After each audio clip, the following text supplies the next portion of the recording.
কোনো ছেলে যদি মা বাবার জানাজায় অংশগ্রহণ না করে তাহলে তার কি গুনাহ হবে? সন্তান গর্ভে আসার পর কেউ যদি তা ফেলে দেয়, অর্থাৎ জমাট রক্ত ফেলে দেয় বা নষ্ট করে দেয়, তাহলে কি তার গুনাহ হবে?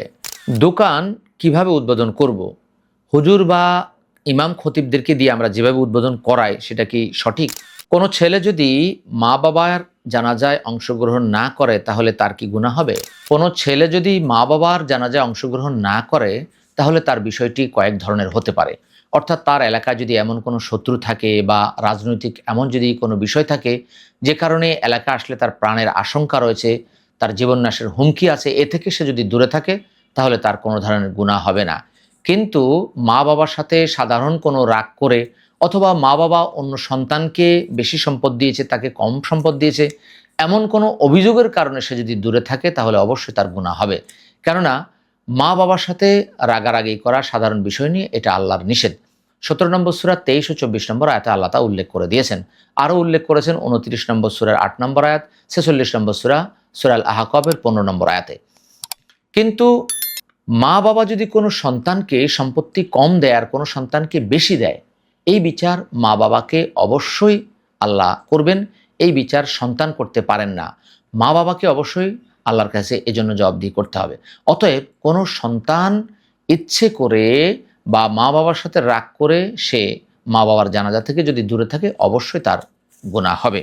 সন্তান গর্ভে আসার পর কেউ যদি তা ফেলে দেয়, অর্থাৎ জমাট রক্ত ফেলে দেয় বা নষ্ট করে দেয়, তাহলে কি তার গুনাহ হবে? সন্তান গর্ভে আসার পর যখন ভ্রূণ তৈরি হয় সেটাকে যদি কেউ ফেলে দেয় সেটাকে ভ্রূণ হত্যা বলা হয়। এটার দুটি দিক রয়েছে।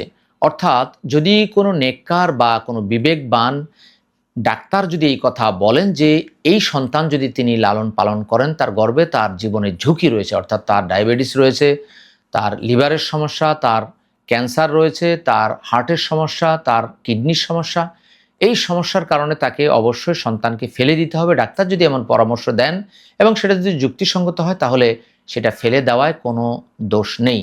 কিন্তু কেউ যদি আমার এই সন্তান গর্ভে আসলে কি হবে বা আমরা কি এখন চাকরি নেই, এদেরকে খাওয়াতে পারবো, এই আশঙ্কায় যদি সেটাকে ফেলে দেয় তাহলে এটা হত্যা হিসেবে বিবেচিত হবে। 17 নম্বর সূরা বনী ইসরাঈলের 31 নম্বর আয়াতে আল্লাহ তাআলা বলেছেন যে তোমরা খাদ্যের অভাবে সন্তানদেরকে হত্যা করো না। অতএব ভ্রূণ হত্যা করা এই হত্যারই অন্তর্গত হবে। কেউ যদি ভ্রূণকে এইভাবে ফেলে দেয় তাহলে সন্তান হত্যা করার মতোই অপরাধ বা গুনাহ হবে। দোকান কিভাবে উদ্বোধন করব? হুজুর বা ইমাম খতিবদেরকে দিয়ে আমরা যেভাবে উদ্বোধন করাই সেটা কি সঠিক? প্রশ্নের প্রথম অংশ হচ্ছে দোকান কিভাবে আমরা উদ্বোধন করব। এর উত্তর হচ্ছে আমরা বিসমিল্লাহ বলে আল্লাহর নাম নিয়ে দোকান উদ্বোধন করব।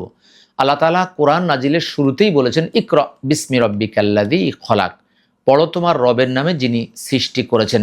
96 নম্বর সূরা আল আলাকের 1 নম্বর আয়াত। অর্থাৎ যে কোনো কাজ আমরা বিসমিল্লাহ দিয়ে শুরু করতে পারি। আমাদের সমাজে প্রচলিত ইমাম খতিব বা বিভিন্ন ওয়াইজিন বা হুজুরদেরকে দিয়ে আমরা যেভাবে দোকান উদ্বোধন করাই, দোয়া করাই, মিলাদ পড়াই বা বিভিন্ন ওয়াজ নসিহত করে মোনাজাত করি, এই পদ্ধতিটা ইসলামের কোনো পদ্ধতি নয়। রাসূলুল্লাহ সাল্লাল্লাহু আলাইহি ওয়াসাল্লামের যুগেও দোকান বা ব্যবসা প্রতিষ্ঠান ছিল। সেখানে অনেকে ব্যবসা করতেন। আব্দুর রহমান ইবনে আউফ, ওসমান রাদিয়াল্লাহু তাআলা, তারা বড় বড় ব্যবসায়ী ছিলেন। কিন্তু কোনো জাল হাদিসও পাওয়া যায় না যে তারা যখন কোনো দোকান বা ব্যবসা উদ্বোধন করেছেন রাসূলুল্লাহ সাল্লাল্লাহু আলাইহি ওয়াসাল্লাম অথবা সাহাবীদেরকে নিয়ে খাবার খাইয়েছে, তারা দোয়ার অনুষ্ঠান করিয়েছে, অথবা রাসূলুল্লাহ সাল্লাল্লাহু আলাইহি ওয়াসাল্লাম মুক্তাসার কিছু কথা বলেছেন। এই পদ্ধতিটাই সম্পূর্ণ গলত একটি পদ্ধতি। অতএব এই পদ্ধতি থেকে আপনাকে আমাকে দূরে থাকতে হবে। কুরআন সুন্নাহ ফাউন্ডেশন, কুরআন সুন্নাহ ফাউন্ডেশন।